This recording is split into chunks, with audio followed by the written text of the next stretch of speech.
Bilionea alipikwa kwa ajili ya mjamzito ombaomba na mwanawe. Hakutoa pesa tu. Huko Kawangware jua lilikuwa kali, lakini Amina hakuruhusu jasho kumshinda.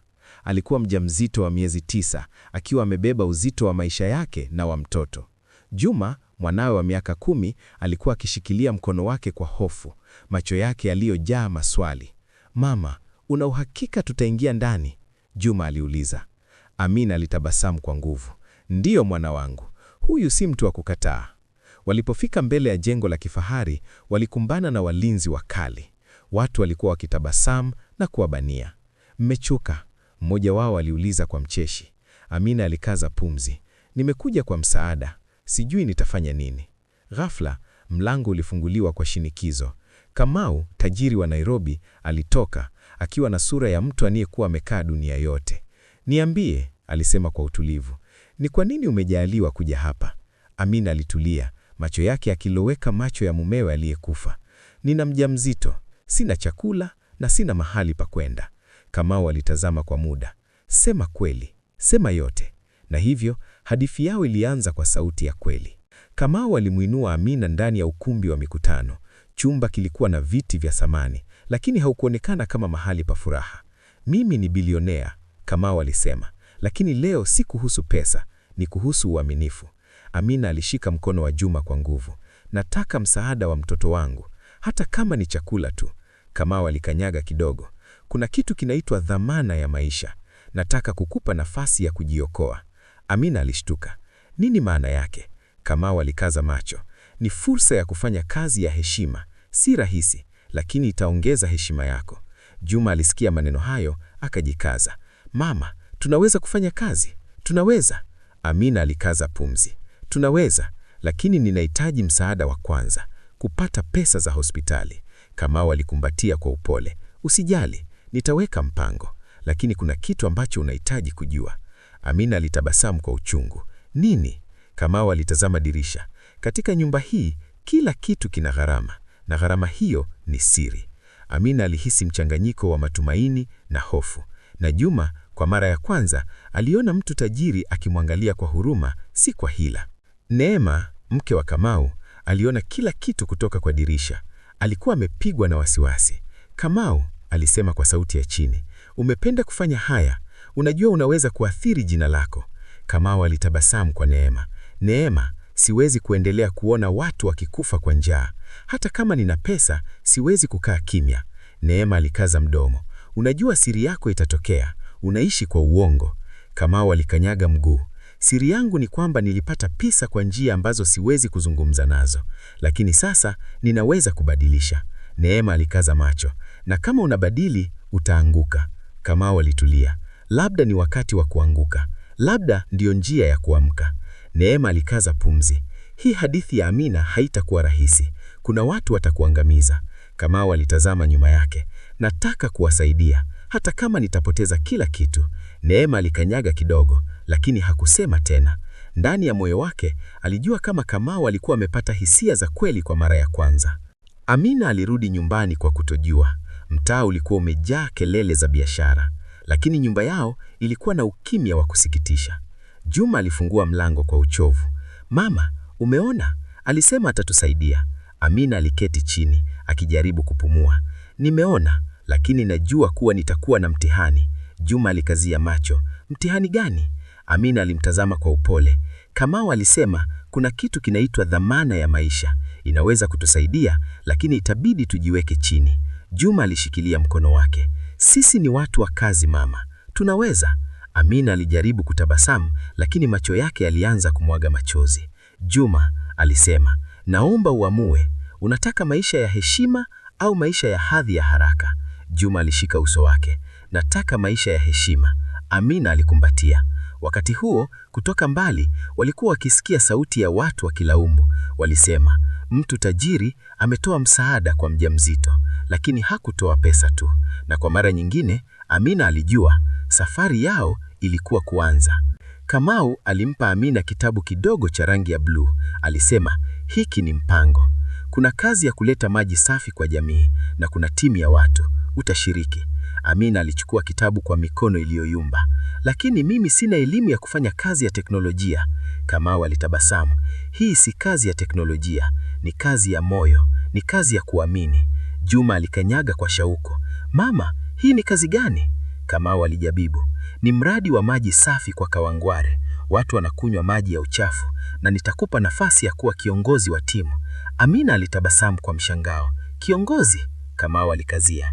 Ndiyo, unaishi na heshima, unaweza kumsaidia mtaa wako. Neema aliingia chumbani kwa haraka.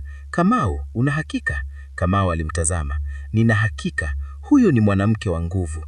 Neema alikaza mdomo. Na huwezi kumtoa kwenye nyumba yako. Unajua watu watasema nini? Kamau alitulia. Watu wataongea, lakini maisha ya Amina ni muhimu zaidi ya waoni yao. Na hivyo, Amina alianza safari ya kugeuza maumivu yake kuwa nguvu.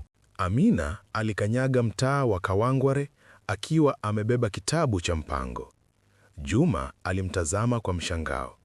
Unaona mama, hii ni kazi kubwa. Amina alikaza pumzi. Ndiyo, lakini nataka iwe kweli. Nataka watu wa mtaa wetu wapate maji safi. Walipofika kwenye kituo cha mkutano, walikutana na watu wa kijiji. Kulikuwa na wazee waliotoka karibu na kwao, wakimlalamikia hali ya maji. Maji yetu yamekuwa ya uchafu kwa miaka mingi, mzee mmoja alisema. Watoto wanaugua kuharisha kila mara. Amina alihisi moyo wake ukipiga kwa nguvu. Kamau alikuwepo, akitazama kwa unyenyekevu. Hii ni kazi ya timu, alisema, lakini ni kazi ya kujenga maisha. Watu walitazama Amina kwa mshangao. Huyu ni mjamzito? Mmoja aliuliza. Amina alikanyaga kidogo, akajibu kwa sauti ya wazi. Ndiyo, lakini mimi sio mgonjwa wa kuomba. Mimi ni mwanamke wa kufanya kazi. Watu wakacheka kidogo, lakini kicheko hicho kilikuwa na mchanganyiko wa heshima. Hapo ndipo Juma aliona mama yake akigeuka kuwa mtu wa kuigwa, sio tu mtu wa kusikitika. Na dunia ilianza kumwangalia Amina kwa jicho tofauti. Wiki moja baadaye, timu ya kazi ilianza. Amina alipewa wenzake wawili, Faraja na Wanjiku.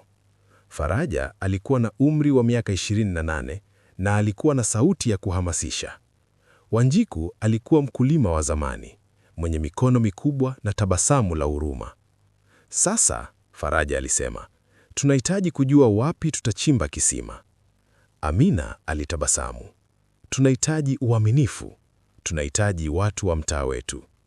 Wanjiku alijibu kwa upole.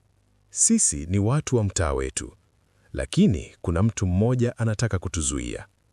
Amina alishtuka. Nani? Wanjiku alitazama chini. Mzee Mbugwa. Yeye ndiye aliyekuwa akitumia maji ya uchafu kama biashara. Anataka watu waendelee kutegemea maji yake.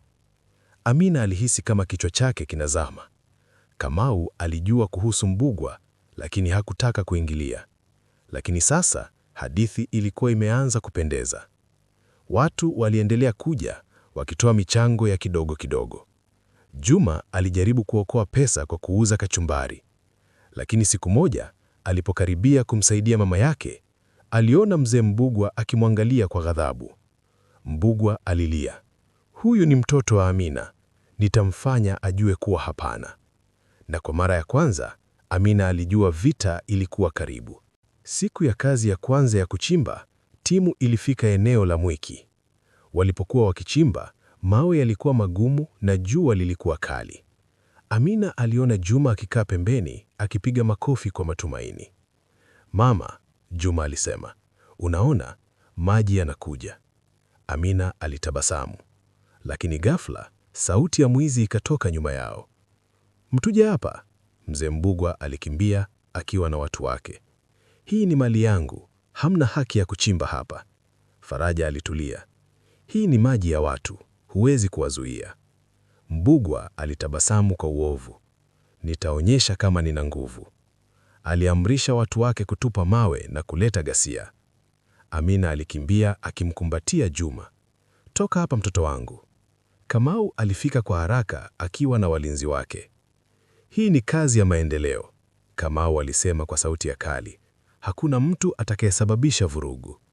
Mbugua alikanyaga mguu. Unaona, huyu ni tajiri, anakaa juu ya pesa, atawachukua. Kamau alitulia. Sijali pesa, najali watu. Hata hivyo, Amina alijua hatari bado ipo. Kwa mara ya kwanza, alihisi kama maisha yake hayakuwa tu ya kupata maji. Ilikuwa juu ya kuokoa heshima ya familia yake. Usiku ule, Amina alilala chini ya kitanda cha nyumba yao ya Mboa.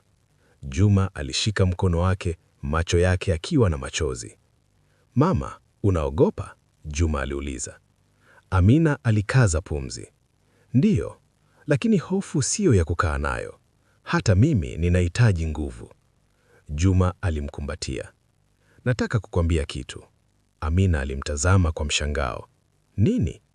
Juma alitabasamu kwa kidogo. Nimekuwa nikifikiria, kama tutaweza kupata maji safi, watu watatuamini. Na kama watu watatuamini, mama yako ataweza kuishi. Amina alimkumbatia kwa nguvu. Wewe ni mtoto wa matumaini. Alipomwacha Juma, aliona barua ndogo iliyoachwa chini ya mlango. Ilikuwa na neno moja tu, siri. Amina alisoma kwa mara ya pili, akihisi kichwa chake kinatetemeka. Siri? Alikuwa amechoka na siri. Alijua kuna kitu kubwa kinamfukuza. Ni kitu ambacho kinahusiana na Kamau, na kitu ambacho kinaweza kumfanya apoteze kila kitu. Na mara hii, hatari ilikuwa sio tu kwa Amina, bali kwa mtoto wake na kwa jamii yote. Asubuhi, Amina alimkutana na Neema kwa bahati. Neema alimwona akiwa na barua mkononi. Umeona barua? Neema aliuliza kwa sauti ya chini. Amina alikaza. Ndiyo, nimeogopa. Neema alikanyaga. Hii ni barua ya hatari. Hii ni ishara kwamba kuna watu wanajaribu kukuvuruga. Amina alimuuliza kwa woga. Nani? Neema alitulia. Ninajua Mbugua, lakini kuna mtu mwingine ambaye anakupenda. Amina alishtuka. Ni? Neema alitazama chini. Kamau. Kamau anakupenda zaidi ya unavyofikiria. Lakini upendo wake una siri. Amina alikaza uso. Siri gani? Neema alikaza macho. Siri yake ni kwamba alikuwa na mkataba na Mbugua zamani. Na sasa kama utamshangilia, ataonekana kama amekuwa muongo. Amina alikumbata uso wake. Nataka kuendelea, lakini siwezi kuwa pehemu ya ulongo. Neema alitabasamu kwa upole. Sasa unahitaji kuamua. Je, unamwamini Kamau au unampa dunia nafasi ya kukujenga? Amina alitulia. Na kwa mara ya kwanza, alijua kwamba hadithi yao haikuwa tu ya maji safi. Ilikuwa hadithi ya upendo, uaminifu na hatari ya siri.